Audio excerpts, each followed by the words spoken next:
Hello दोस्तों। आज हम बात करने वाले हैं एक ऐसे इंटरेस्टिंग ऑटो एंसिलरी स्टॉक के बारे में जो साइलेंटली ग्रो कर रहा है, गैब्रियल इंडिया लिमिटेड। क्या ये स्टॉक फ्यूचर का मल्टीबैगर बन सकता है या फिर ऑलरेडी ओवरवैल्यूड हो चुका है? इस वीडियो में हम कवर करेंगे latest update, financial analysis, fundamental plus technical analysis और एंड में फाइनल वर्डिक्ट। तो वीडियो को एंड तक जरूर देखिएगा।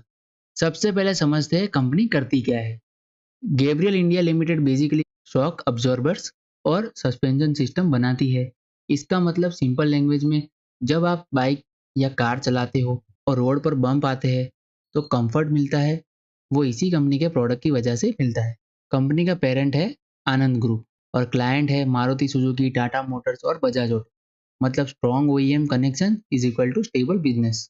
अब बात करते हैं लेटेस्ट अपडेट की, जो बहुत ही इंपॉर्टेंट है। Q4 FY26 में रिजल्ट एक्सपेक्टेड है मई में। मार्केट एक्सपेक्टेशन है रेवेन्यू अप्रोक्स 800 से 820 करोड़ और प्रॉफिट अप्रोक्स 40 से 45 करोड़।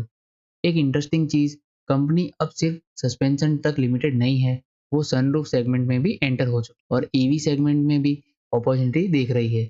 लेकिन एक वार्निंग भी है, मार्च 26 में स्टॉक में सडन गिरावट देखने को मिली। मतलब क्लियर है, ग्रोथ है, वॉलेटिलिटी भी है। अब सबसे important part, numbers. Last quarterly data देखे तो रेवेन्यू ग्रोथ 15 से 16% year on year, EBITDA growth 20% के आसपास और प्रॉफिट ऑलमोस्ट स्टेबल। यहाँ एक इंपॉर्टेंट ऑब्जर्वेशन है, कंपनी ग्रो कर रही है लेकिन प्रॉफिट उतनी फास्ट स्पीड में ग्रो नहीं कर रहा। रीजन क्या है? मार्जिन लो है, इबिटा मार्जिन 9 से 10%, नेट मार्जिन 6%। सिंपल लैंग्वेज में समझे तो कंपनी का बिजनेस वॉल्यूम पर चल रहा है, हाई मार्जिन पर नहीं। तो अब वैल्यूएशन समझ लेते हैं। पी रेशियो 55 से 60, very high. ROE 19%, ROC 25%, debt almost zero. Positive क्या है?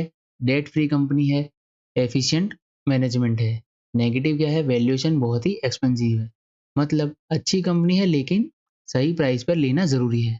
अब ओवरऑल फंडामेंटल को सिंप्लीफाई करते हैं। स्ट्रेंथ की बात करें तो डेट फ्री, स्ट्रॉन्ग क्लाइंट और कंसिस्टेंट ग्रोथ।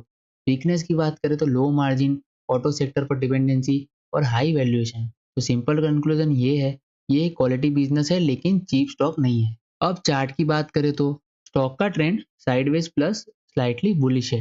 रेसिस्टेंट 1100 के आसपास और सपोर्ट 850 के आसपास। रिसेंट करेक्शन हुआ है, मतलब प्रॉफिट बुकिंग हो चुकी है। टेक्निकल व्यू की बात करें तो अगर डीप आता है तो बाइंग अपॉर्चुनिटी क्रिएट हो सकती है। अब सबसे एक्साइटिंग पार्ट, फ्यूचर। कंपनी का focus EV components, sunroof system और एक्सपोर्ट ग्रोथ पर है। एक्सपेक्टेड ग्रोथ, रेवेन्यू CAGR में 18% के आसपास और प्रॉफिट CAGR में 25 से 30% के आसपास। अगर ये एग्जीक्यूशन हो जाता है तो लॉन्ग टर्म में स्टॉक स्ट्रॉन्ग परफॉर्मेंस दिखा सकता है। अब रिस्क इग्नोर नहीं कर सकते। मेजर रिस्क की बात करें तो auto sector slow down, raw material cost increase, high valuation correction. सबसे बड़ा रिस्क है, अगर ग्रोथ स्लो हुई तो स्टॉक गिर सकता है। अब फाइनल कंक्लूजन की बात करें तो लॉन्ग टर्म इन्वेस्टर के लिए ये स्ट्रॉन्ग कंपनी है, शॉर्ट टर्म ट्रेडर के लिए वॉलेटिलिटी का गेम है। बेस्ट स्ट्रेटेजी क्या है? Buy on dips. Final line याद रखना, good company is not equal to good price. इसका मतलब क्या हुआ? अच्छी कंपनी अच्छी प्राइस में लेना जरूरी है। अगर आप रॉन्ग प्राइस पे बाय करते हो तो अच्छी कंपनी भी लॉस दे सकती है। तो दोस्तों, ये वीडियो सिर्फ एजुकेशन पर्पज के लिए था, कोई इन्वेस्टमेंट एडवाइस नहीं। शेयर मार्केट में इन्वेस्टमेंट रिस्क के साथ आता है। कोई भी इन्वेस्टमेंट डिसीजन लेने से पहले खुद की रिसर्च करें या अपने फाइनेंशियल एडवाइजर से सलाह जरूर ले।